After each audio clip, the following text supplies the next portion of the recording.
Вечер был безупречен. Хрустальные люстры сияли, отражаясь в бокалах шампанского, а мягкий гул разговоров наполнял один из самых дорогих ресторанов города.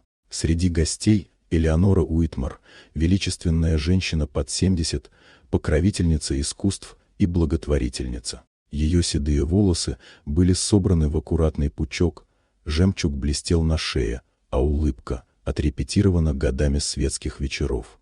Но за этим блеском пряталась усталость. Уже 35 лет Элеонора жила с тяжестью утраты, после ссоры с дочерью Кларой, которая однажды ушла из дома и не вернулась. И вот, в этот спокойный вечер, когда молодая официантка наклонилась, чтобы поставить перед ней стакан воды, мир Элеоноры остановился. На груди девушки сверкнул золотой медальон, старый, с тонкой гравировкой. Тот самый, который Элеонора подарила дочери на 16-летие. Сердце забилось быстрее. Это не могло быть совпадением. Девушку звали Лили. Ей было 21.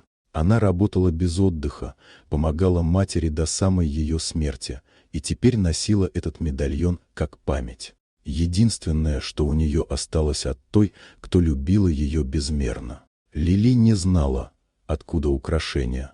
Мама лишь говорила, что это подарок от человека, которого она когда-то потеряла. Элеонора не сводила глаз с медальона. Вся ее жизнь, прожитая в роскоши, сузилась до одной мысли: эта девушка — часть моей семьи. Она видела в ней юное отражение Клары. Страх и надежда боролись в ней, пока она, наконец, не решилась. Когда ужин подошел к концу, Элеонора протянула руку. «Простите», — тихо сказала она, — «это ожерелье, где вы его взяли?» Лили смутилась, коснулась медальона.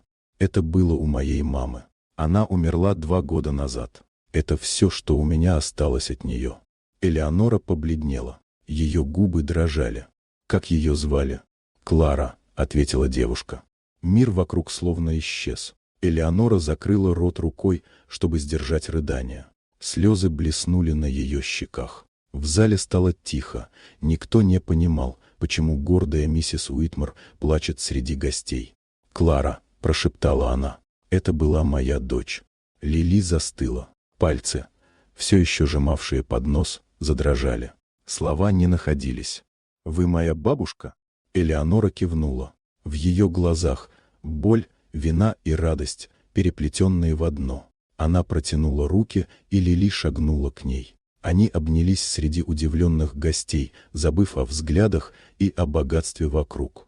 Позже, за чашкой чая в тихом углу, они говорили долго о Кларе, о годах, что украли гордость и молчание, о жизни, полной упущенных шансов. Было много слез, но и смеха тоже, впервые за десятилетия.